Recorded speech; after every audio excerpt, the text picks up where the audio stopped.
Good evening, ladies and gentlemen, and welcome to Asia Society. We should start. There will be some latecomers streaming in at the back. Welcome to Asia Society. My name is Boon Hui Tan. I'm the Vice President for Global Art and Cultural Projects and Director of the Asia Society Museum.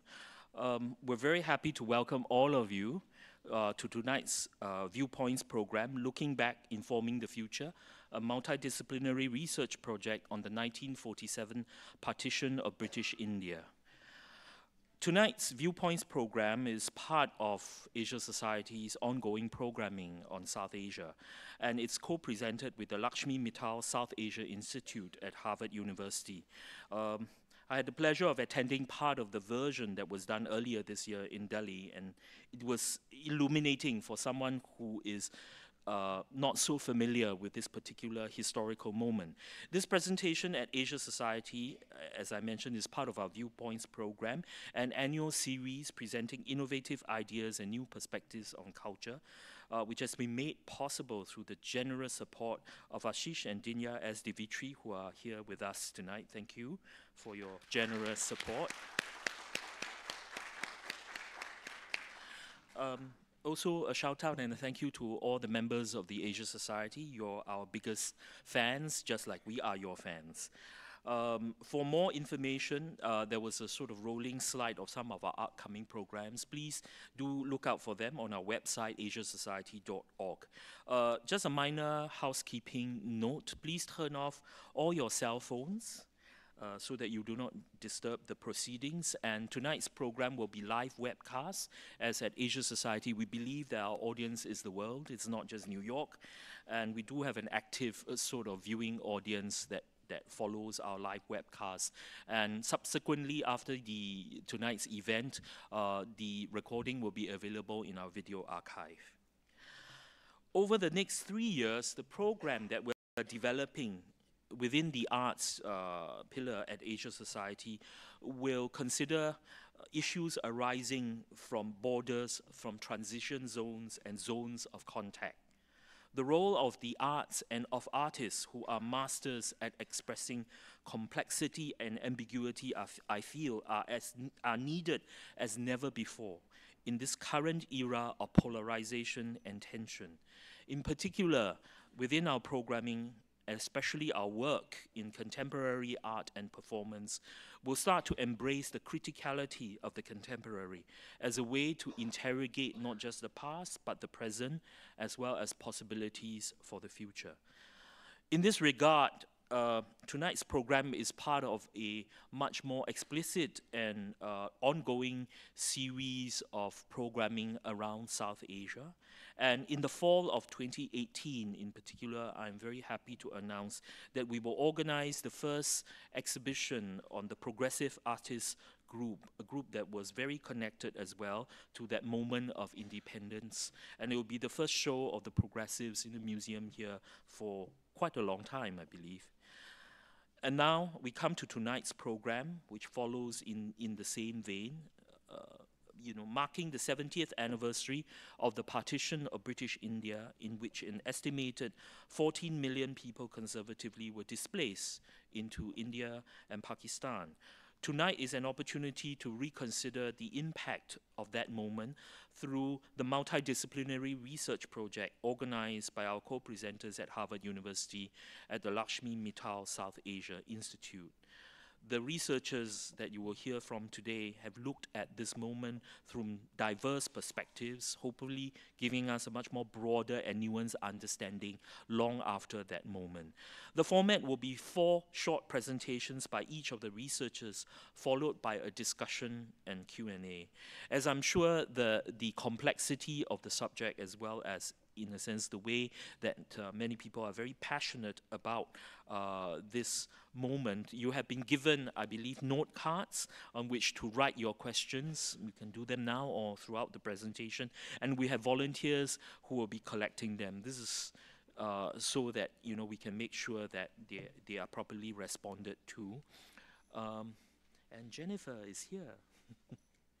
And I would like to introduce the moderator of the panel, Dr. Jennifer Learning, who's just arrived. And Dr. Learning is the François-Xavier Bagnoud Professor of the Practice of Health and Human Rights, as well as the director of the FXB Center for Health and Human Rights at Harvard University.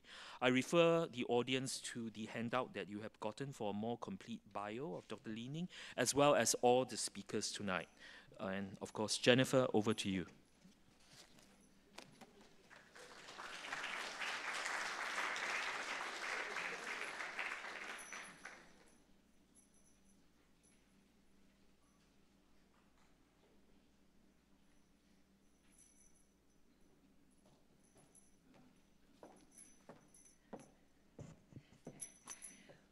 Well, good evening, everybody, and I apologize for being late. I think it was a little evident that I was late, and I'm so happy to be here. I'm sorry to have missed the full introduction, but I am deeply honored to be moderating this panel and to be in the role of introducing it. This Partition of India project has been going on for a long time at the South Asia Institute at Harvard, and we have a number of very distinguished people who are now involved in doing various aspects of research around partition, the early years, 46, 48, in terms of the humanitarian consequences, and then also doing a deep dive into the oral histories of people who experienced those years and asking them to look back and reflect. So we have a combination of documentary research and oral history research. And the people working on this are a combination of economists, statisticians, historians, social scientists. I'm in public health and a physician, so that discipline is hard to summarize. And what we're doing here tonight is having a moderated panel discussion. And following the great introduction by Bun-Hui Tan, we have Prashant Bharadwaj, who is an associate professor in economics at University of California in San Diego. You can see in the program that he has done a wide range of research in health, gender, education. He's tightly affiliated with a number of major international institutions and research think tanks. And he earned his BA in economics from the University of Chicago and his PhD from Yale. We will allow that at Harvard. Even though they did beat us recently, that's really quite terrible, that football game. Even I am feeling abashed about that. We also have Tarun Khanna, who's the director of the South Asia Institute, which has recently been named the Lakshmi Mittal South Asia Institute at Harvard in light of a very generous gift. And he is the Jorge Paulo Lemann Professor at Harvard Business School. He is basically a mathematician, and although he thinks in a very broad disciplinary range, you can see some of his statistical interests piqued by the work he's currently doing within the partition context. He has an engineering degree from Princeton, PhD from Harvard, has worked in Wall Street, is a renowned teacher at Harvard Business School, teaches a university-wide elective course that has hundreds of students who take it every year. And he's the faculty chair for the Harvard Business School activities in India and South Asia. And as I say, he's the director of our institute. We have Karim Lakhani, who I'm just introducing now, so we have the full panoply of people, who's also a HBS professor. He is a statistician. He works a great deal in digital data and various ways of coding and following crowd innovation. And he is working with Tarun on some of this oral history and the tracking and the data aspects of it. I am the moderator, and I have spent time working on the Partition of India for longer than I care to acknowledge, partly just laboring in the libraries and then surfacing and realizing I needed a much bigger team, and we needed to accelerate. So that is how SAI, the South Asia Institute, helped get this show on the road. And so I'm remarkably grateful to SAI and Tarun and Mina Hewitt, who couldn't be with us tonight. And then another member of the team who can't be here is Rahul Mehrotra, who's a professor at the Harvard School of Design. And he's an urban designer and planner, very interested in disasters, new cities, mass migration, the growth of cities, and has taken that interest into an assessment of two major cities in India that have been transformed. In some ways they don't really understand yet by the partition migrations. So his work is very visual, very map-based, and filled with insights that those technologies can give you. So the panel, I think, is invited to come up now to the podium. Is that correct? Or, yeah? Yes, thank you. Thank you. Okay, good. So if you could come up, please, as I've introduced you, and welcome to you all.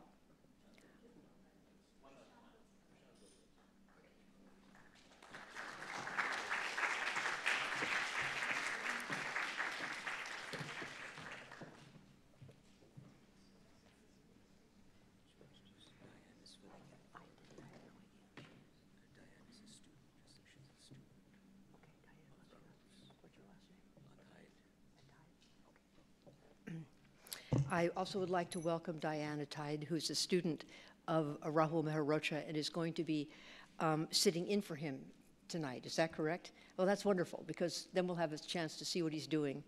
And so welcome, thank you. Tarun,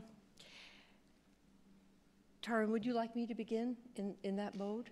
Okay, shall I start with the overview? Absolutely. Okay, so if we could have the slides, and then either of you who, if you want to come to the podium to give your presentation, that's fine, because once I have finished speaking, I will sit down. And those of you who are restless and want to move around probably would welcome that. So could we have the first slide of the presentation that I sent you all? There we go. Okay. So we are talking the humanitarian consequences of the 1947 partition of British India. 47 is not a contested word, except we're problematizing it by speaking of the year leading up to it, that year of 47 and the year afterwards, which had enormous population consequences, most of them miserable, and requiring, at least for those of us who are interested in humanitarian space, requiring of us a certain amount of attention to how people moved and how they suffered. The partition of British India, that is a word that one can find contested in South Asia, so I'm acknowledging that now. But we are speaking about the subcontinent as it existed as a geographic and historical entity at the time of its division into other parts. Next slide, please. Oh, I guess I could do that from here, couldn't I? Okay. So we have now a structure at Harvard, a structure in Pakistan, a research team in India, a now growing research team in Bangladesh. They are just getting formalized. And we have an advisory committee of senior historians primarily, and as well a number of collaborators, say people who are standing up museums in Amritsar and those who are art historians who are helping us with collections of art around the time of partition. And we are celebrating or acknowledging this enormous event in its anniversary year, 2017, but we're extending it into 2018 with the momentum of the work and the fulfillment of the research that we've had underway now for a number of years. So as I said, our initial focus was on the documentary evidence, looking at the ways in which we could see in the British records and the Indian and Pakistani records what was actually unfolding in the minds of the bureaucrats, the military, the security services, the railway officials. And the British record is pretty good up until about, as you might expect, June of 1947, when the word got out that there was going to be an acceleration in terms of the pace of partition, and the various British officials began to think less about what they were reporting back to England and more about how they were going to get out and go home. And the records diminish, and you could see the ways in which their attention to detail begins to wane. So to get more findings from what happened from about the early summer of 1947 from the documents requires going into the libraries in India and Pakistan. And that is a story in itself and requires a very, very good local team of researchers and historians. So our key research question here as we frame it is who lived, who suffered, who died, and helped people along the way. That is the fundamental humanitarian question that is evident to all of you as you read the newspaper. You can be interested in perhaps only one part of the world, and yet you're never going to be insulated now from this notion of armed conflict, forced migration, and humanitarian relief. It has now become a global factor. There are many issues that feed into the fact that it is now such a prominent feature of our political and social landscape.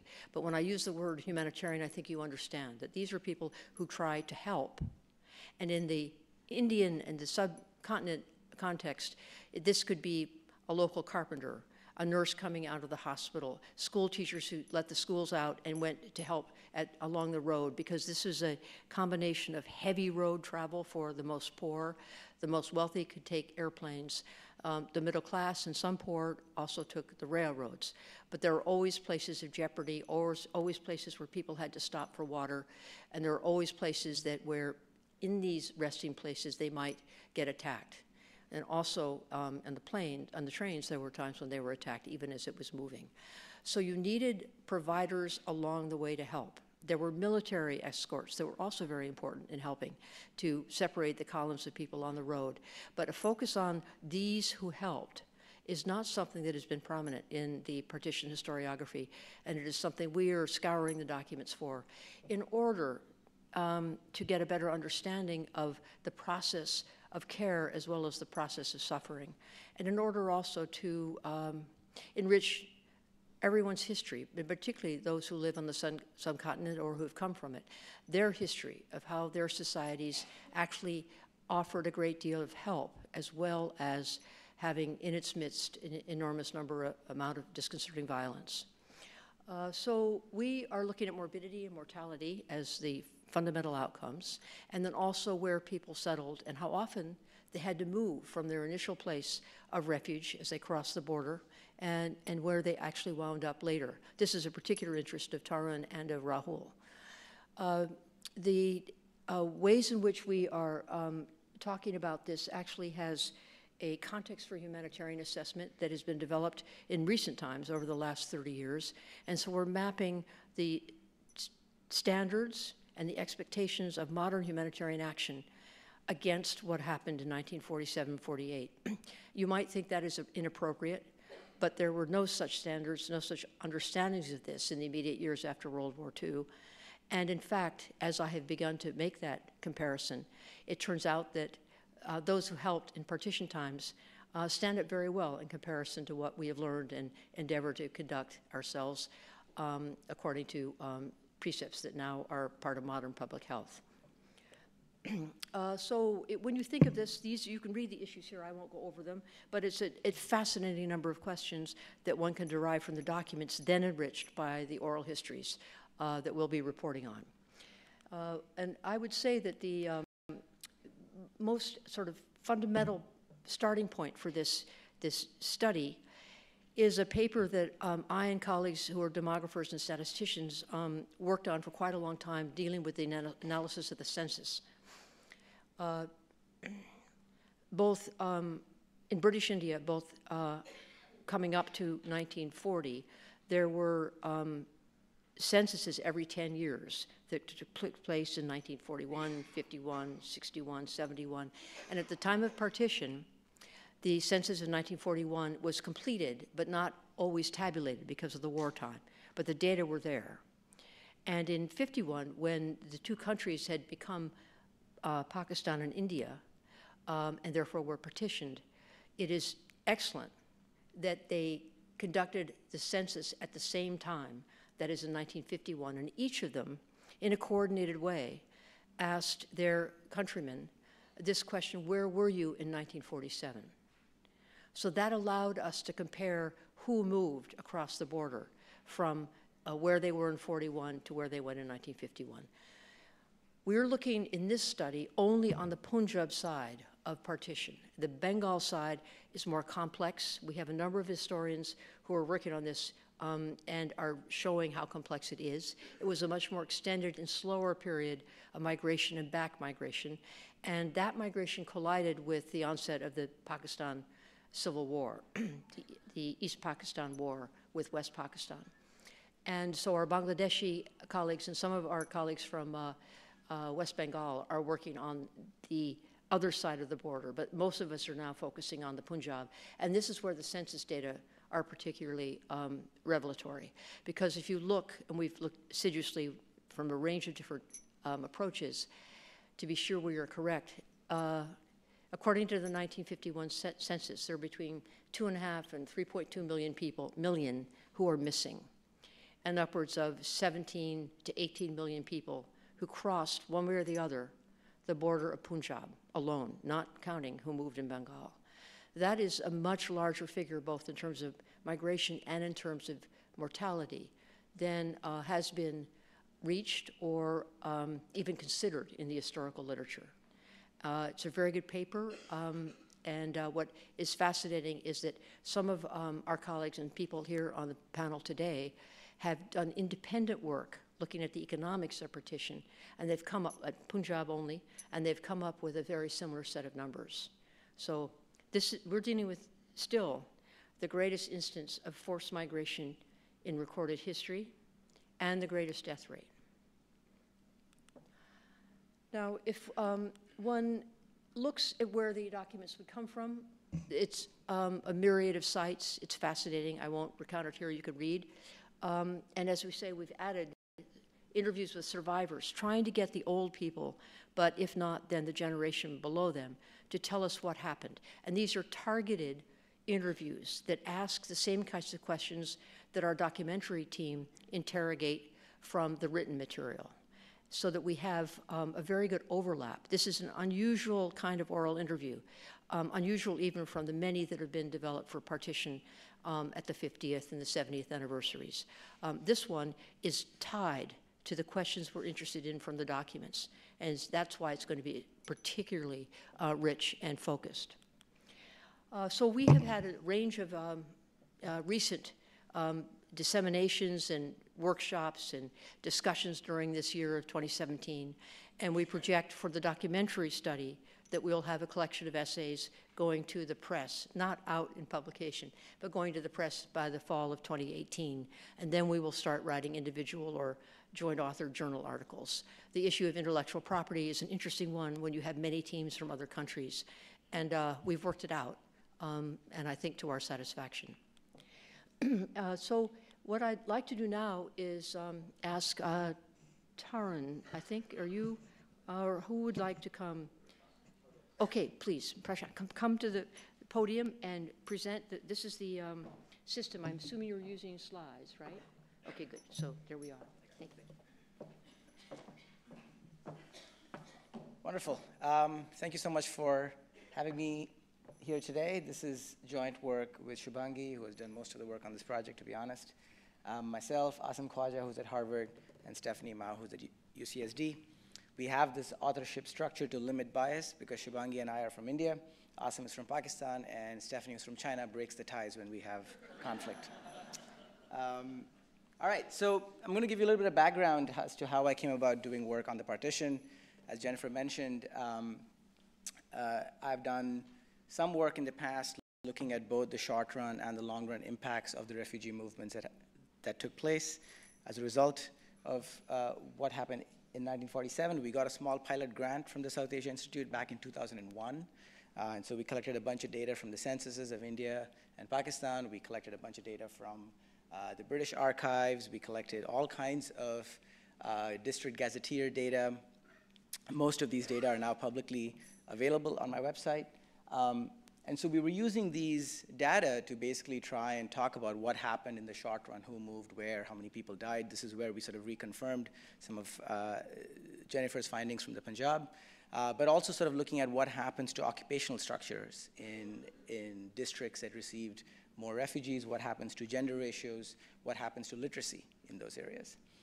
More recently, I've come back to this agenda, trying to look at the long-term impacts of the partition, in which I'm looking at how areas that were affected by these refugees' flows do in the long run in terms of agricultural output and productivity.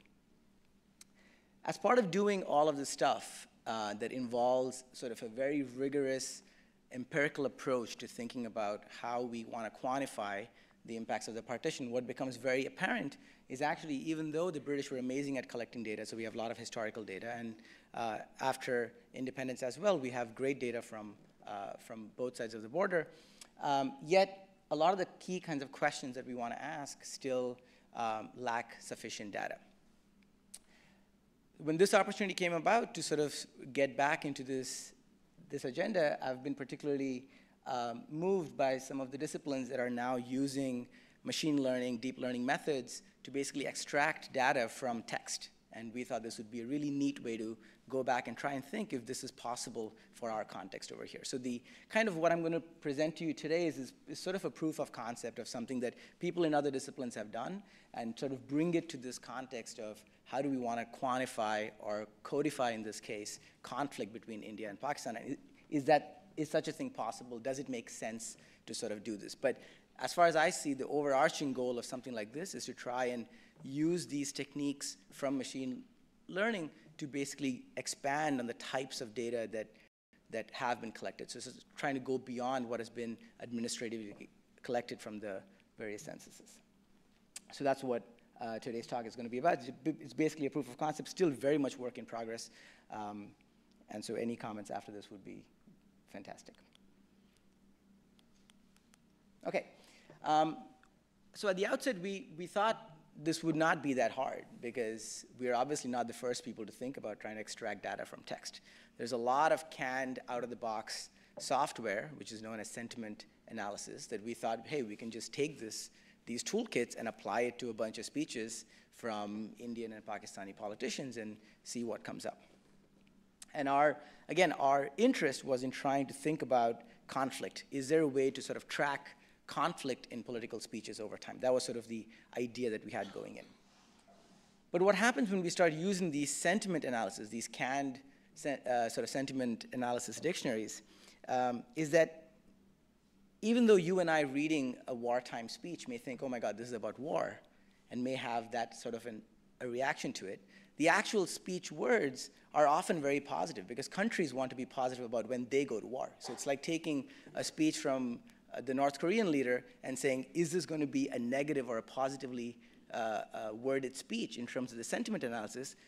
These out-of-the-box sentiment dictionaries are going to overwhelmingly code it as being positive, because all of the words being used are saying how great we are, we're going to win this thing, we're going to crush everybody else. These are now being coded as positive sentiment. So when we started doing this, we thought we were getting really bizarre sort of, it was doing the right job in terms of saying these are positively worded speeches, but it wasn't sort of the sentiment that we wanted to get out of it. We're just trying to code conflict over time. So what we did then was to basically go to our own dictionaries, which is essentially a way of applying these sort of deep learning methods. And so we decided to use convolutional neural network methodology, basically taking a bunch of speeches, human coding it first, applying that through this algorithm, and then that generates a way to predict the outputs that we want in speeches that we have not sort of humanly coded. So that's sort of the idea here. And this is the real CNN, not the fake CNN, by the way. So, okay. So what's our data set here? We thought, what's the most reasonable way to start something like this? There's tons of speeches. Okay, we could get thousands of speeches, and then we can take a random sample of those speeches, but did we get a representative sample of the universe of speeches, or did we just selectively get a bunch of speeches? There could be questions about how we collect even the data that we use to create this sort of dictionary. So what we did was we thought a reasonable way to start is to go to a specific spot, and we're right here in New York, so we decided we'll go to the UN data set and basically get all the speeches that Indian and Pakistani administrative officials have made in front of the UN and start coding that up. Because at least we would know that we got the universe of a defined set of characters who are speaking in front of the UN. So these are basically speeches, statements, and replies by India, Pakistan, Bangladesh in the UN General Assemblies. We have about 350 speeches. They're all nice and available on the UN website, so they're easy to go and download. So that's going to be where we start, and we're going to start by sort of coding these speeches. What does it look like? Okay. So again, what we're looking for here is a way to code conflict in a speech. So what we did was, instead of coding the entire speech, and this you'll know if you've done some machine learning, or I'll talk about this later in this talk as well. Machine learning is a very data-hungry process. It needs a lot of data, okay? So we obviously couldn't read an entire speech and say this speech on average is about conflict, because that would not give us enough data points for the algorithm to run. So we thought we'll go paragraph by paragraph and code each paragraph as whether the paragraph denotes something about conflict between India and Pakistan. Okay, and this is really tedious, hardcore work that Shubhangi and some of her team did. So this is an example of a paragraph, and there can be very legitimate questions about how humans themselves code these paragraphs, and that's something that I'll come to in a bit. But I'm giving you a couple of examples where I think it's fairly obvious that this would be coded as a conflict paragraph by almost anybody who reads this. So this is by Ahmad Kamal to describe the disputed territory of Jammu and Kashmir as a state in India is a totally fallacious and a distortion of the facts as they're known to the UN, blah, blah, blah. Essentially, the Indian claim that Kashmir is an integral part of India is therefore untenable and incorrect. So I think within reasonable bounds, most of us in this room would agree that this has something to do with conflict between India and Pakistan. Now, I can't show you a conflict speech from a Pakistani official and not show you the Indian counterpart. So this is the Indian conflict paragraph example that I'm going to use. Once again, really, bombastic start. Once again, my delegation finds itself with no alternative but to exercise its right of reply to the delegation of Pakistan in the guise of promoting the noble objective of the exercise of the self-determination of peoples under colonial or alien domination or foreign occupation. Pakistan has chosen to comment on the internal situation in my country. Okay, so note that it's not really, these paragraphs are not, it's not as trivial as saying, hey, it's not as trivial as telling the machine to look for words like war or conflict. It's a little bit more nuanced when you start getting into these speeches in order to, how do we extract the kinds of things that we want out of this? So this would be an example of something that also would be coded as being conflict. Okay? Here's an example of something that would not be coded as conflict. Okay, so this is Benazir Bhutto's speech, a really lovely speech in the UN General Assembly, essentially talking about there's no place in Islam for acts of terrorism. Let us acknowledge that in the post-Cold War period, we're witnessing the rise of extremist fringe groups in the East and the West, whether it's Hindu fundamentalism, Islamic militancy, Judaic extremism, Le Pen's racism in France, Oklahoma bombing. A number of youth are turning to acts of violence, which is a general speech, not specific to any kind of conflict about the Kashmir region or any other kind of conflict with India. So a paragraph like this would be coded as being a non-conflict paragraph. Okay? So this is the essential structure of the data that we are creating. Okay? Taking all these different UN speeches, carefully reading paragraph by paragraph, and coding each paragraph as whether it's conflict or not. Okay, so what do we have? So we have about 47 speeches from India from 86 to 2016, and from Pakistan we have 25 speeches from 83 to 2015. These are the speeches we decided to code with human coding. So essentially those speeches, 47 and 25 speeches, are going to constitute essentially the data that is fed into these algorithms to try and generate a predictive tool. We have about 39 speeches so far that we have cleaned up. Because these speeches come in a PDF format and they're from the 60s and 70s, these are not times when people necessarily used Word to draft their speeches and post them very clearly on the UN's website. Defining a paragraph itself can be a tricky task here. So there's a lot of individual amount of data cleaning at the speech level that goes on in the background.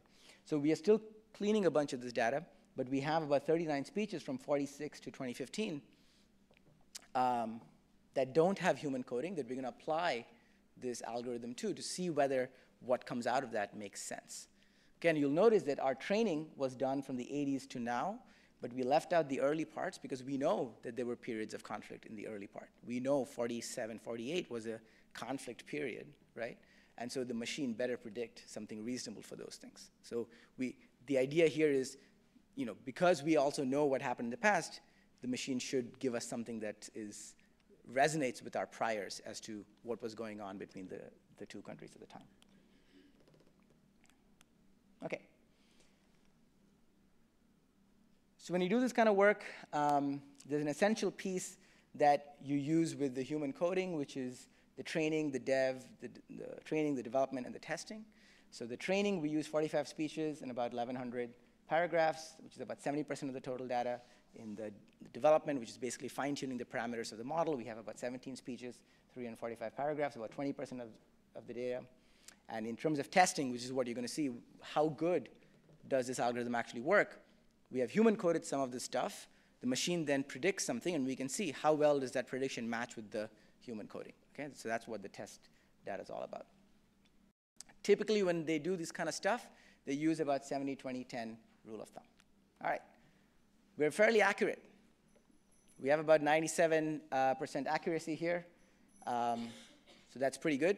So we were basically able to get the machine to tell us when paragraphs denote conflict and when they don't. This is applying that coding to non-human coded data. Okay? What are we looking for? We're looking for periods of conflict here.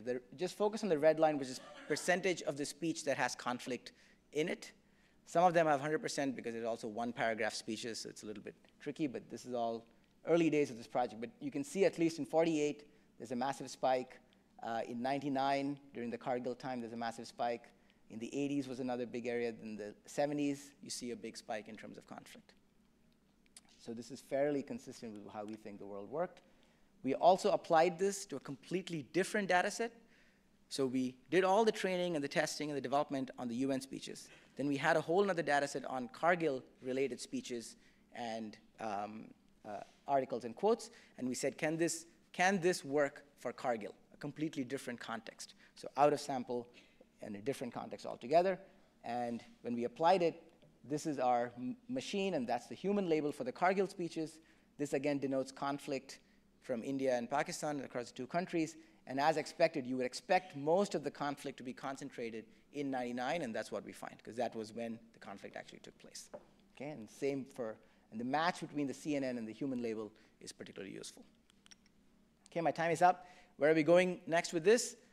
Like I said, machine learning is a very data-hungry process, so we're trying to get more data, trying to sort of refine these methods.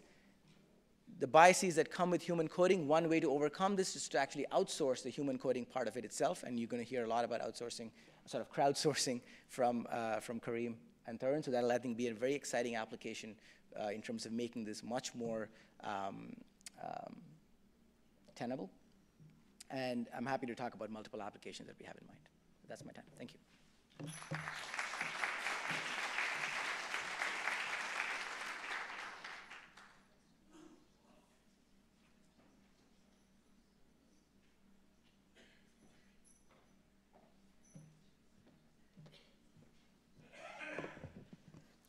Hi, good evening, everyone.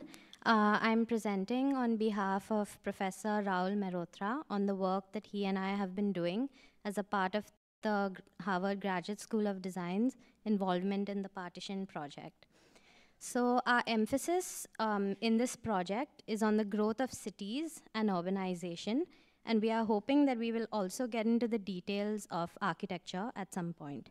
We have begun our research comparatively much later than the other members of the team, and so what I'm going to share with you is an outline of what we are hoping to achieve. So we have focused largely on the city of Delhi and Mumbai, mainly because of our familiarity with it, and also because those were the most affected, in a sense, by the partition in terms of the number of people that moved to these cities due to the influx of refugees. So our project is structured into two broad categories. The first is the immediate impact of the partition, which was caused by refugees moving across the border and the temporary refugee camps that were set up. The second part is the more long-term effects, like shifts in policy and the growth of urbanization that occurred, which was triggered off by the partition. We are also aspiring to look at Lahore and Karachi in this comparative mode, and we need to also start moving towards getting more data on East Pakistan and Kolkata, which we are working on currently. But for now, we are focusing on Delhi and Mumbai, Karachi and Lahore, as there are clear interrelationships between these cities in the movement of people. So this is just a broad overview of their location. So the general outcome of the partition, is something that we are looking at, which is the densification of cities on both sides due to the influx of refugees. And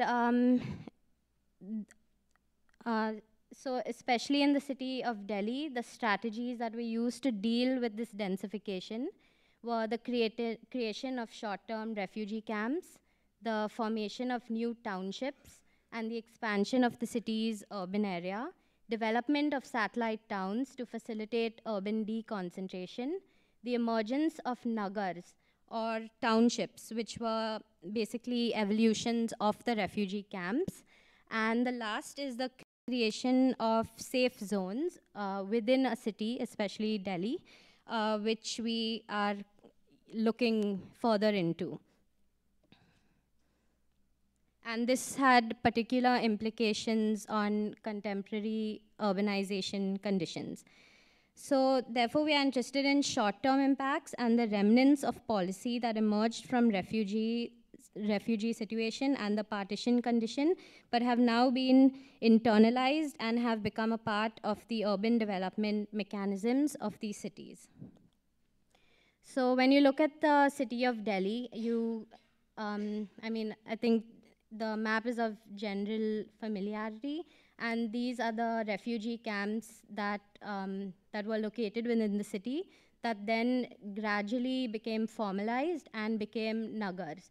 So I think like Lajpat Nagar is probably one of the more familiar names that people are familiar with, and Kingsway Camp, which was one of the largest refugee camps.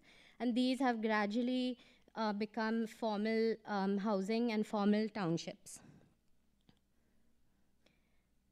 So we are going to look at various refugee camps in Delhi, how they evolved from either rural and agricultural land into camps, and from camps into townships. So this is just a series of sort of before-after situations, and you can kind of tell between 1942, before the partition, and after the partition, the amount and the intensity of densification that happened. And when you look at Lodi colony, which was initially it was actually housing which was built for British officers and the more upper class portion of the population. And I mean, since they moved out, the housing that was built then became occupied by refugees moving in. So there were many changes like that which happened.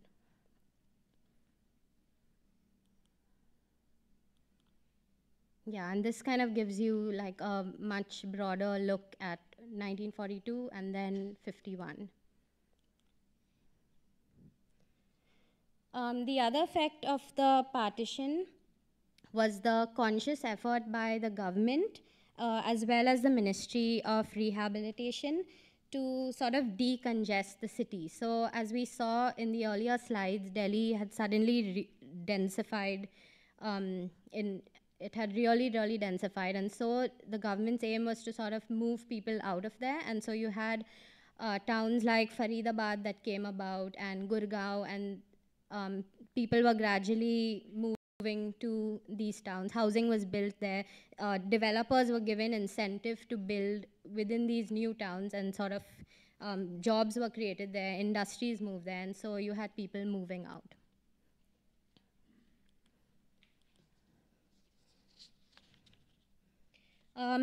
So in Mumbai, also refugee camps were set up, but it is important to note that in Mumbai, preceding the partition, the Bombay Improvement Trust had already begun to create strategic investments in infrastructure to open up the hinterland because it leveraged an existing and robust rail system. So many suburbs were put into place with infrastructure, and this was basically serviced land, so like Dadar and Matunga. But it did not have buildings as the demand was not adequate at the time. But the government's intention was to start gradually decongesting South Bombay. But because of the partition, demand was suddenly created, causing many areas, including Marine Drive, and so, ABCD Road, and the suburbs like Dadar and Matunga to fill up. But what is interesting is that this was service land, and so Mumbai was in a way prepared by default to accept large numbers of population because of the infrastructure that existed. And we are interested in seeing how that panned out and how housing and housing ownership policies panned out in Mumbai. So this kind of gives you an overview of where the Bombay Improvement Trust had projects located, and these gradually filled up. In Karachi, we have just started our research, but what is interesting is that we have found that the initial response was allowing people to squat in the city, and therefore squatter settlements have become a concern in Karachi, and the response to that was later basically slum upgradation. And there are a number of existing schemes that came into being to deal with this, like the Korangi project and the New Karachi project, which were basically large townships located away from the city center to encourage squatters to move there. And it was also consisted of low-cost housing. And there is also the Orangi project, which was more like a site and services project, where it also catered to low-income populations, and you were basically given a lot of land and you sort of had to self-build. So that was a means of like housing autonomy. And this was generally on the periphery of the city, encouraging self-build projects. For Karachi and similarly for Lahore, we need to partner with researchers to gather more knowledge on these two cities. So in summary, our research will look at 4 cities of Delhi, Mumbai, Lahore, and Karachi.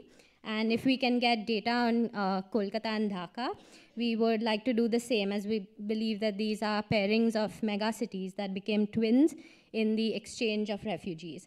We will look at short-term impacts, but also the long-term results. The long-term results being the policies that came into place in these cities, which then got internalized and became an integral part of the planning culture of these cities. That's it. Thank you.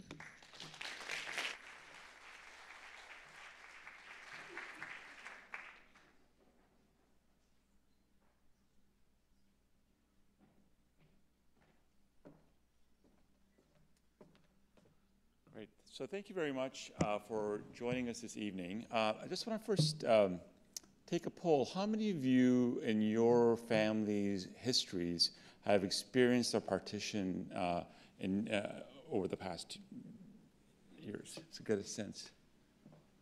Great. So a big majority here have experienced partition. And in many ways, if I just look at my background, I was born in Karachi. We immigrated to Canada when I was 12. I've been living in the US for the past 20 years. Partition has been sort of not talked about much. It's been sort of part of the background of our families, both from my mom's side, from my dad's side, but then also from my wife's side as well. And it's a deeply personal event that took place, but people sort of moved on and sort of suppressed the memories and said, okay, this is a fact of life, and that's what we're going to be doing. And the project that Tarun and I are doing here is really to sort of uncover memories of the partition. And our other colleagues are sort of talking about what happened in the past, and we're doing the same thing. We're sort of trying to talk about what happened in the past, but we're manufacturing new data.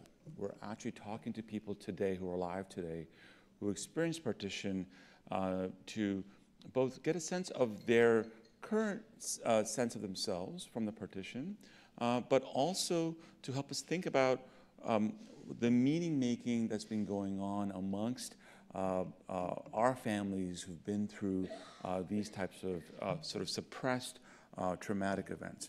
Now, neither of us, neither Tarun or I, are historians or psychologists. We're business school scholars, mathematicians, economists, and we have a view that we can bring in the methods of our fields to take a fresh look at these events and use that to shed new light on what happened. And by the way, I do want to also, even though our names are in the headlines, there are very important people who actually make this work, Shubangi, Sabah, and Rasim, who've been critical to making this all work, and a whole lot of other people that we'll talk about. So first, we want to just sort of, we're collecting these oral histories. I just want to sort of give you a sense of the voices of the people that we're gathering, and you'll get a view of an auditory view of their recollections. So there was a time that in our house there were 40 families. They had adopted a Muslim boy who was an orphan. That boy had grown up in our grandparents' home. 15th August 1947, that night was a crucial night. We remained there for some time. Then the Karim commander was there. We got in touch with him that we kya kare. He said, "Aapko rehna padega. You have no go." No friction, no difference. Hindus went to Muslims, Muslim came to Hindu houses. We could never imagine that we would journey college mein chale jayenge ya कि degree मिल जाएगी, and so things happened. So as others have talked about, this was one of the largest, has been the largest forced migration of people across the borders, both India, Pakistan, and then eventually, of course, Bangladesh as well. And the goals of our project are to really talk to the folks that experienced this, these events, and to systematically gather, do an interview process to gather those memories, and then to use them in the projects that we're continuing both with Prashant and what Jennifer are doing as well. So this is a data collection effort as well as in parallel a data analysis project. We're focusing on minority voices. We're trying to get not just the folks like us who in many cases were well off and were able to move around by plane or by ship, but folks that went through some pretty difficult times and through hardships. We're going to do comparative analysis across the borders, and just given our backgrounds as quantitative social scientists, to do quantitative analysis of these very emotional events, very deeply personal and emotional events that have come through. The way we're doing this is through a mechanism of semi-random sampling, what's called snowball sampling. So we ask people, we start with people we know, then we ask them who else might have also experienced these events. We're focusing on identifying minority neighborhoods. And a core aspect of this is that we have trained about 100 ambassadors, mostly in India and Pakistan at the moment, to go be our feet on the ground to go out there and collect these interviews. So we're using students and professionals who have an interest in these events in those countries to go out there and find folks that have actually experienced these events, and then to run the interviews based on our protocol. Of course, we're going to use a lot of demographic factors to help us inform what's going on within our data and the interviews. So the goal for us is to collect 3,000 interviews. I think Tarun hopes to get 30,000, but we may not be able to get there. But the current goal is to get 3,000 interviews split across India, Pakistan, Bangladesh, but then of course also the diaspora between US and UK as well. And to get these interviews both in terms of making sure that we have gender balance and also assuring that we actually have minority voices also captured within this data set. And so just so you have a sense, at the moment we have about 430 interviews. Our goal, by the way, is eventually to make this archive publicly accessible to all researchers, so that they can also take our structured interview processes and use that for additional analyses. At the moment, we have, as we said, 430 interviews. Average age, as you can imagine, was about 12 to 14 years of age. when the migration happened. My own father-in-law was 13 when he immigrated. My father was 18 when he moved across. From our interview sample, 92% actually migrated, and 44% stayed in refugee camps. And so that's a fairly unique sample that we're sort of trying to build out from this. In terms so far of the demographics, about 75% male, 25% female, 70% Hindu, about 18% Muslim, about 11% Sikh. And again, what we want to be sure is that we actually get better representation across the board. Oftentimes we find when these interviews are happening that with women that the male guardians will come in and try to interpret the story. So we're training our ambassadors to get the voices of the women directly instead of some kind of an interpretation. The second thing we learned, and this was sort of Tarun and I being blind about this, these are, we do interviews in our research when we do our cases, when we do our journal papers. But we don't look at traumatic events. These are traumatic events. And so part of the thing that we're learning and that we're also training our ambassadors is to be able to, be able to absorb the trauma that gets unpacked as well through this process. You get a sense of the language distribution as well of the folks that we have interviewed. And at the moment, I'm just going to sort of give you sort of a nerdy social science analysis, right? So we have these interviews, we convert them into transcripts, we collect this data and we group this data, and then we run, some kind of a regression analysis. These are descriptive regressions; these aren't causal. And just to get a sense of like what are these transcripts telling us? And of course, as you know, there's differences between the Punjab experience and the Bengal experience. Punjab had more violence than Bengal. There were certainly socioeconomic factors in terms of the poor suffered more violence than the well-off. And there's very interesting differences in attitudes between the Hindus and Muslims and Sikhs and so on. Because you can imagine, on the one hand, it was the partition of India for Hindus when they migrated out, and for the newly emerged Pakistan, it was the independence of Pakistan. So even there's a different view of the events 70 years later and how they make sense of this, and more positive versus more negative views. So we're building this up as part of our analytical structure, but there's a lot more for us to do. These are, again, early days. We're giving an early snapshot of what this looks like. The other interesting thing is that, we can actually, because we're doing these interviews, we can get a sense of the migration routes that people took as well. And you can see here the migration routes, some people, and this sort of correlates with some of the work that Diane was talking about, sort of the city pairs, Lahore and Delhi, Karachi and Bombay and Mumbai coming together. But you also see a whole range of additional migration routes as well. And we're in the middle of what's interesting about this is that we're finding genuinely new data as well, that we're identifying camps that are not sort of in the obvious historical record.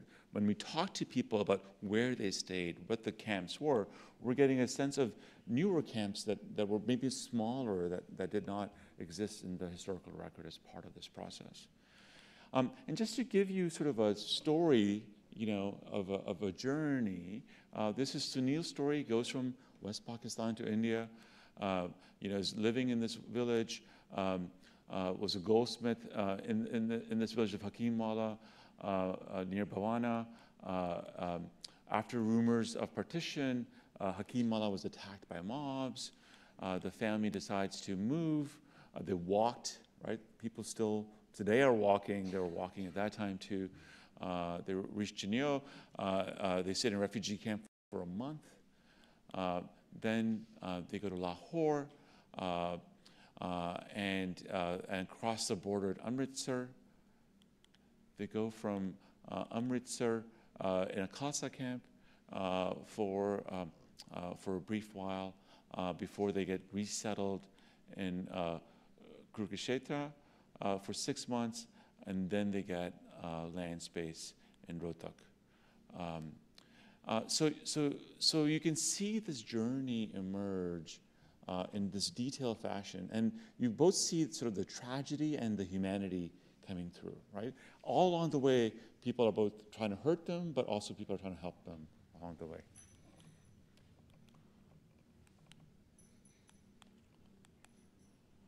And then they end up settling in Gohana. This is the story from India to West Pakistan. So Ali's story, they're living in Ghazi. Thank you. I'll wrap up in just a second, yes. I'll walk you through the story, then we'll end. They heard about Partition on the radio. They were warned of an attack and left the day before the attack. They go to Dachau, the refugee camp there for a week. They travel at night, stop in the day, dead bodies along the way. Stay in Lahore with the family for 4 days, and then they end up in Faisalabad. So we're collecting these journeys in this detailed manner to get us this on-the-ground view of the partition. So again, as we said, we have about 430 stories collected, and our aim is for 3,000. And then I'm going to skip through all this. We're going to be doing a lot of sort of fancy statistical analysis, machine learning stuff to get better and deeper insights for us.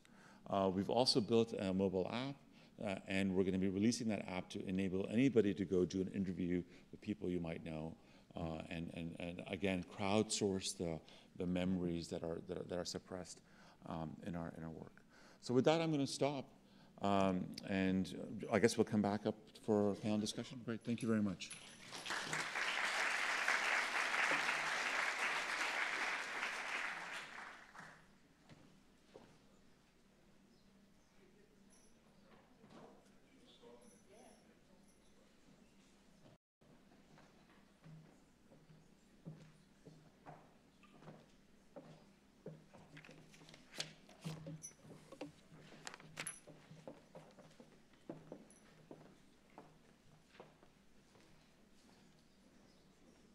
Yes. So all of us should have our mics on now as we're speaking so that we don't have to worry about sound. I think you can hear this.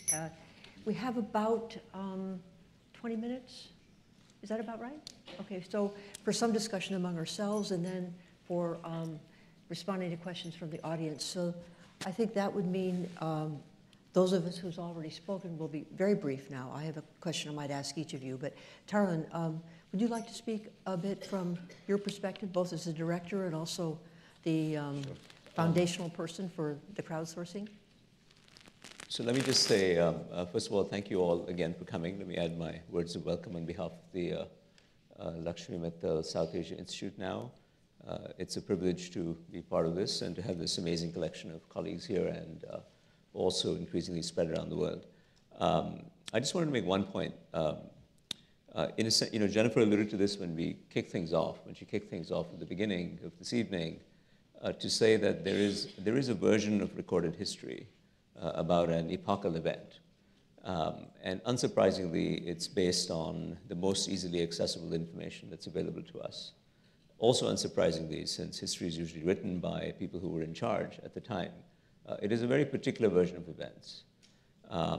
My motivation personally for getting involved in this project, other than Jennifer and her team had been doing work for a long time in the archives, was twofold. One, as Karim alluded to, this is also a subject of daytime conversation. Both my parents' families migrated from Lahore to Amritsar and then eventually to Delhi.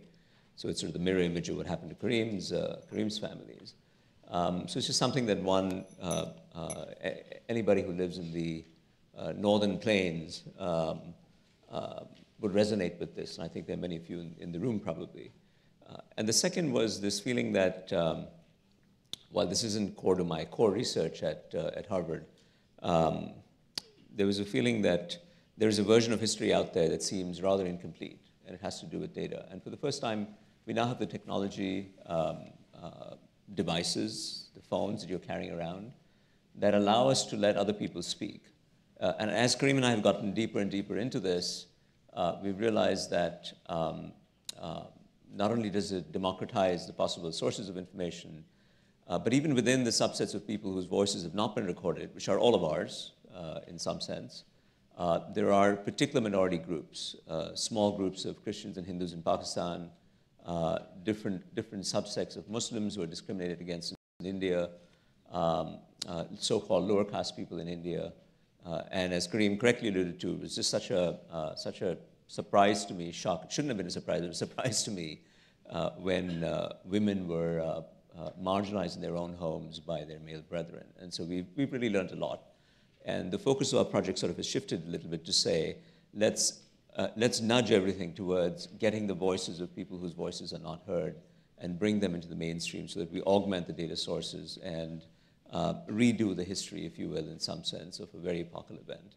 Of course, like any good academics, we are hopelessly ambitious about what we'd like to accomplish. And in some sense, I see us as engaging in some form of heresy for the historians, which is to say, can we revisit history? And I'm sure the historians will repay the favor to me someday with my mathematics, which would be fine. So let me just stop with that, and we can have a conversation. No, thank you, Tarun.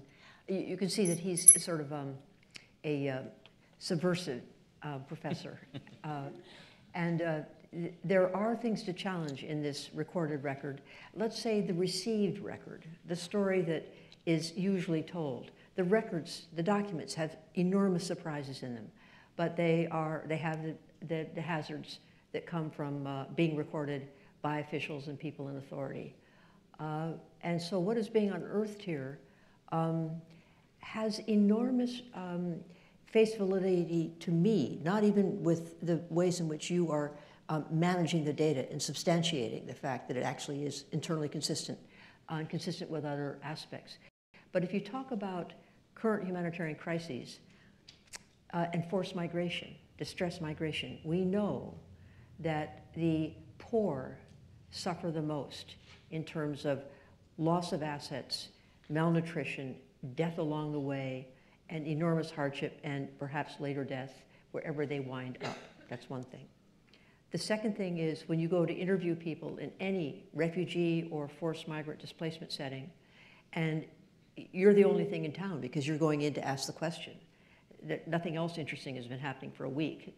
So everyone clusters around, and you try to talk to the women of the household, and that is a feat in itself.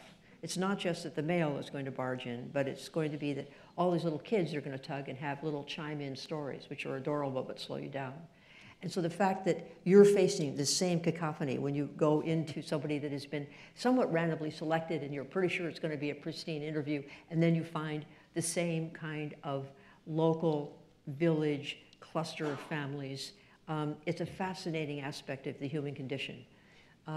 The other aspect that I think we're finding with what Prashant is doing is that I was very skeptical about this, actually. I thought, there's no nuance in these speeches. These men have, poured over them. They're going to cover up their true feelings. You need to go into the vernacular and see what was going on in UP with the various incendiary pamphlets, et cetera. And yet, look what they're finding this. I mean, it's very arduous at the front end, I agree. But now there's going to be a process which actually can be used without enormous difficulty in monitoring hate speech now for atrocity early warning.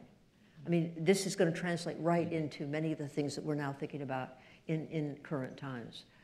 So I would, and then Diane, I mean, what you're finding with Rahul is something that we understand in terms of North America, the ways in which the migrations and the settlements from the south to the north, from the east to the west, and sometimes with older people in the last, 50 years of older people from the northeast to the south. These migrations are changing the cities dramatically, including now the migrations coming out of Latin America. So this is this whole process is revivifying partition of British India in 1947, and I don't mean it's distorting it by making it present, but it is helping us to see connections of the human condition in terms of how we move, who helps us, how we make a new life, how sometimes we don't make a new life. Diane, I have a question for you. It's got two parts. First of all, do you come from any one of these cities that's going to be studied? I come from Mumbai. Mumbai, okay, Yeah. great, okay. And could you just say one thing about Mumbai that I know Rahul was so excited about, which is the economic housing settlements. There's an economic structure of Mumbai that has persisted to now. I know we don't have much time to answer that, it's complicated.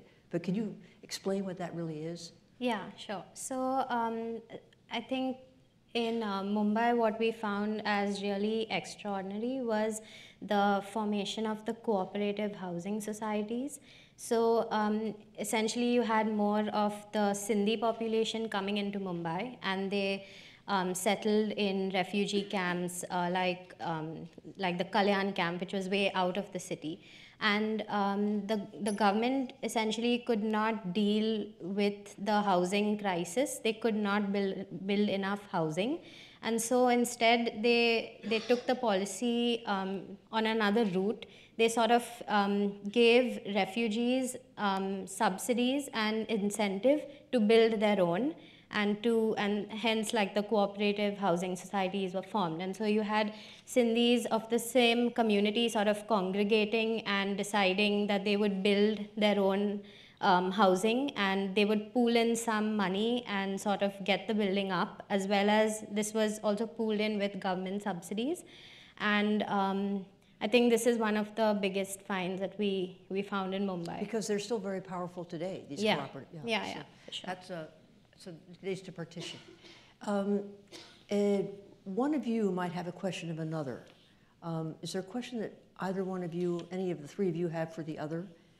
Or else I'm going to intervene with a question, which is... I just have one observation, which is, the intent of this sort of research collaborative, and literally dozens of people in India and Pakistan and Bangladesh, is for our efforts to inform each other, even though right now you're seeing them as siloed efforts.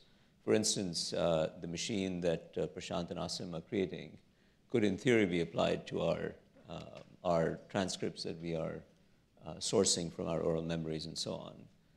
A lot of the camps that we're discovering could, in principle, inform Jennifer's analysis of humanitarian aid dispensed in the migration routes, and so on and so forth. So any pairwise combination could yield some insight. So that's the hope, anyway. I'll stop with that. Yeah. No, and the work that Prashant and Asim did around the demographics of undivided Punjab in order to do this, formative economic assessment of what happened afterwards. We've both mentioned it. It's astonishing how we came up with very similar answers.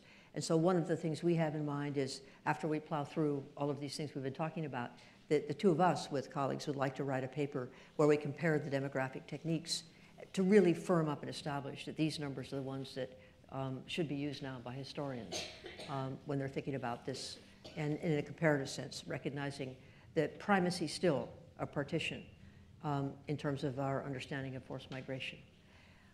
Perhaps I should turn this now over to the audience. I mean, there are, oh, great.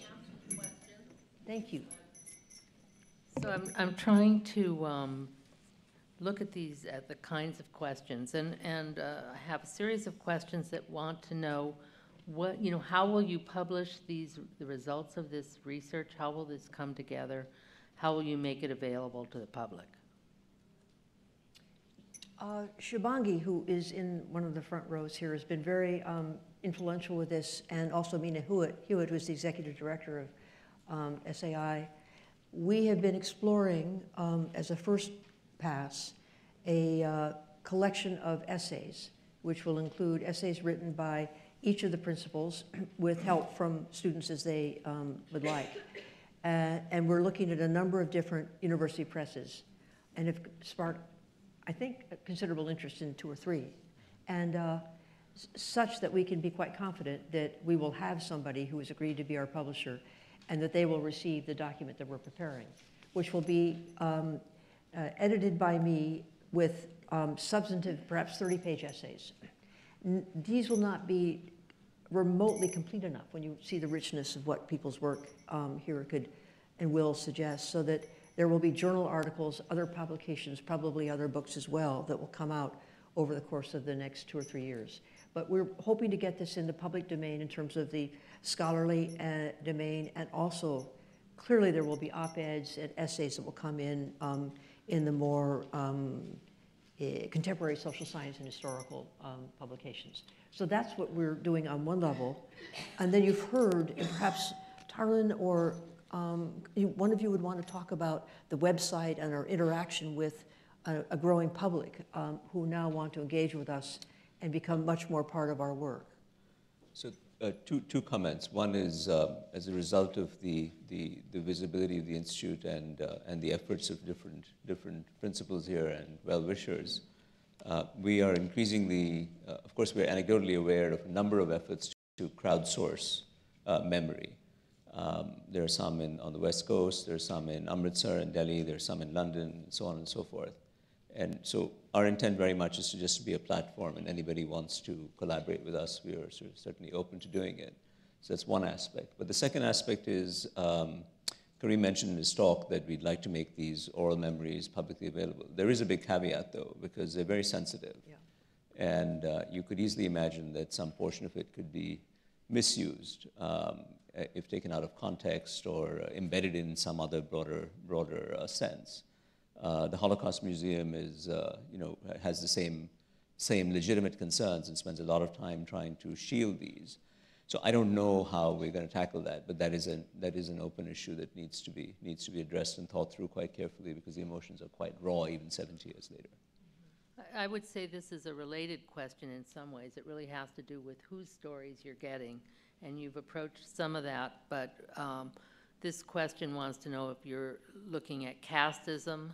And then there's a secondary question: how many Muslims did not leave India at that time? How are you collecting those stories? Mm-hmm. Could you add in this issue of the death rates? So on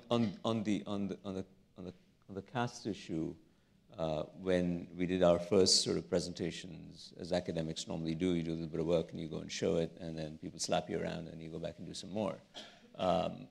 One of the most significant pushbacks we received was on this issue, to say that unless you collect the caste information, you will be missing a significant driver of the human experience in the subcontinent. And the same actually applies for minority communities on the what is now Pakistan side.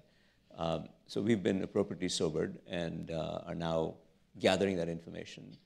And at least for some pockets, it's possible to reconstruct the caste to a large degree of accuracy simply from the names and some other information. So yes, we are looking at that. So part of the analysis that we're trying to do is, at the moment we're looking at people that have migrated, but certainly there was the receiving populations too. So as we build our sea legs with getting sort of sampling and getting more ambassadors working with us to collect these stories, believe that we will also get the experience of those that did not move on both sides in many ways, and to see what those decisions were as well. There is a point that is known here and is being analyzed among the colleagues doing oral histories, but that the survivors are not an undifferentiated group. The survivors are actually probably the more prosperous. And that's true in migration now and in distress migration. And so that is being pushed statistically. And I know you're working on that carefully. It might be interesting to expand upon that, or because I found it fascinating how you're approaching it. I think it's still early days for us. I mean, so I would not. I mean, go into it. Okay. Yeah, because I think both the sampling is early as well as our analysis is early. So it turns out actually to be quite a technically complicated problem, because it's not random sampling. It's not even semi-random. It's not even snowball. So it's not. It doesn't. It doesn't have mathematical properties that are particularly easy to nail down. Yes. So the short answer is I don't know. Yeah, well, I know we're going to deal with it. Yeah, and I think we're very careful about asserting causality, of course, and so I think we're going to be showing correlations mostly to help us to sort of say, here are the patterns. And I think the other thing is that, I mean, I think there's a retrospective view of the project, but I'm really motivated by the prospective. Like, how does this inform the current forced migrations that are taking place all over the world, right? Whether that be in Latin America, whether that be in Bangladesh right now, right, in Syria, Middle East, and so on. And so I think part of we want to sort of look back and learn, but then also how do we inform? So how does Prashant's work actually help inform sort of the textual analysis so we can be more predictive of where atrocities may be occurring, exactly. Right? How do we think about the architecture stories and say, how should the cities be more prepared and be more resilient? So I'm hoping that we can actually have a view about the future, because these problems aren't going away. And in fact, in many cases, they're getting worse. And so that's part of our hope here as well. Well, I think that's what one of these questions is really how do you take this data, this research, and then apply it in some way to current situations, whether that's in Palestine or Burma or other parts of the world now. Is there some understanding that this kind of a project can bring to our current situation? Well, I could start with one point, and then the partition of British India in 1947 has not been studied from a standpoint of what happened to the people in that time frame. It's been studied in geopolitics and has been encrusted with this particular interpretation on the Pakistan side. Now I'm generalizing, which is it was a triumphal story. Yes, the country was born in blood, but this was a necessary aspect. And a sorrowful study and sense of disappointment on the standpoint of from the Indians, that we went into this and did not expect it to be so violent. How could we have been so violent? And as it turns out, as you look into this story, there is a much more moderated discussion where we are finding in the look at the documents that much of this violence was organized and orchestrated by demobilized soldiers and the extremist organizations, relying on them for the weapons and their tactics. Much of the killing, which is why we have a high level of killing in the census, much of the killing that was not recorded in the documents is that the British and their various militaries and security forces were in the roads in the main towns. These killings occurred in the countryside to the rural poor. So we're finding that there is a way in which we can explain this colossal event in the history of the subcontinent in ways that will make it more digestible and more possible to incorporate in their own sense of history. And so that's part of what my initial understanding was as I went into it.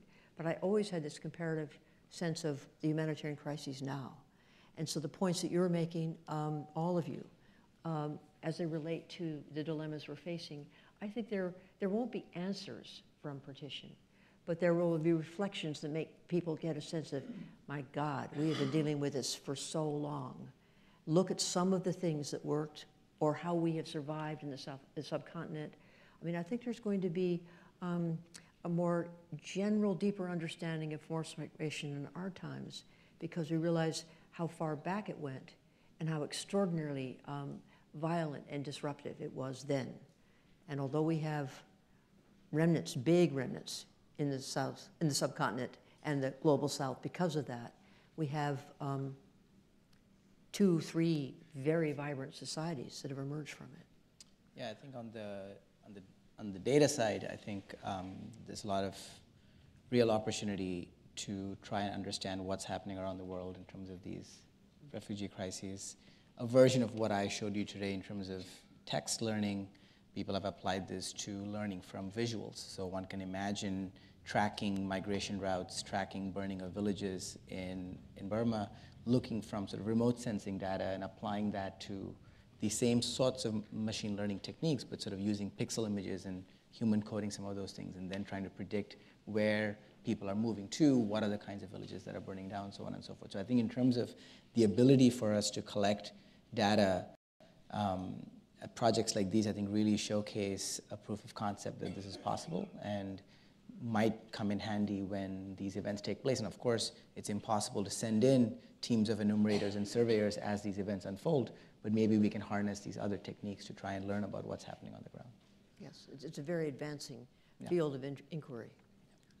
So 2 final questions. The first two I'm going to combine, and they really have to do with, I think people are hungry for more information about what happened in partition. And some of those, for example, are, who helped set up these camps? What was that process? And a second was, and both of these in some ways reflect back to our current moment, the fact that this happened so suddenly for so many people. And that was certainly clear in the story you told. You hear that this may happen next week. Oh, you need to leave home. And so, things are happening here that are very sudden, including tweets. And that's actually, when you go back to your data, you're talking about conflict, and you're trying to analyze It'll be that. too one-sided What will if you start happen looking in at the tweets. next in the next iteration when you have such short text. So that was just, these were two questions about the camps and the suddenness. Who set up the sudden. camps was really the government bureaucracies, the local ones. The military were very important in this. And the cities and towns that found themselves the receptor sites, they then, with their local officials, would organize the land and would begin to develop the organization of the delivery of food and shelter. Water was always the biggest issue. And this is where understanding who actually stood up to help is very, very important, because this was before you had, the UN agencies working here. But any UN agency or the ICRC, International Committee of the Red Cross, this is 2 years after World War II. They're exhausted. And the 1948 war in Palestine was just starting to take form. And so the humanitarian effort and the ICRC and the British, actually, were looking at what was happening in Palestine. That's the other historical interest in terms of how partition almost immediately faded away from the scant humanitarian resources there were. So this is what we were looking at. But the government bureaucracy of both newly formed Pakistan and the government of India, they collaborated quite closely and carefully for the first 2 or 3 months. And then there would be disputes, and then there'd be more fury, and then they wouldn't collaborate, and then you come back again to see how they would work together. So it was actually the governments at the local levels and at the national levels that were extraordinarily vigorous in trying to prevent the violence and to support the people as they moved. And the final question, Tarun, this is for you. Because the last time you were here, we were talking about the Kumbh Mela. And it strikes me that we're talking about two very different occurrences, and yet you're talking about a scale that could be comparable. So I'm just wondering if you have any reflections on the fact that you've done this research both on something like the Kumbh Mela and on partition. So the reference, for those of you who don't know, is to the Kumbh Mela, which is a Hindu religious festival that occurs in a big way every 12 years for the last 500 years or more. And we had done a presentation at the Asia Society a couple of years ago. My primary reflection is about the way we're going about this, as opposed to the scale. And I think it's a feature of the way we've tried to build this institute up at Harvard, which is to take these large, sort of iconic events, pivotal events, if you will. In this case, it's the partition, not a particularly salubrious moment. In the other case, it was more of a happy occasion, a religious festival, and people come together.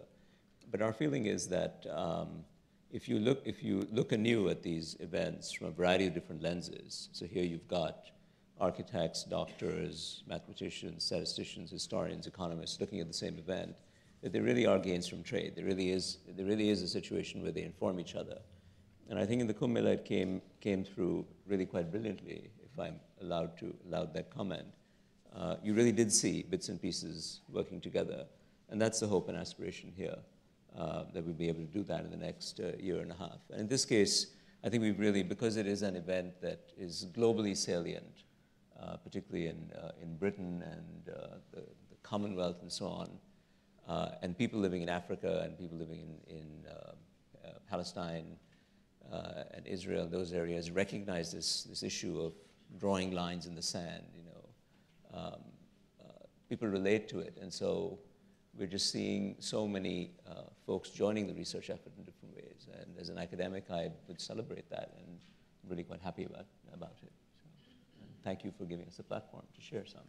I think what's so exciting about the approach is to take a new look at what this means, and then to look at it from a variety of disciplines and reinterpret it for our own time. And that's very powerful. Please join me in giving a big hand to our panel. Thank you. Thank you very much. Thank you.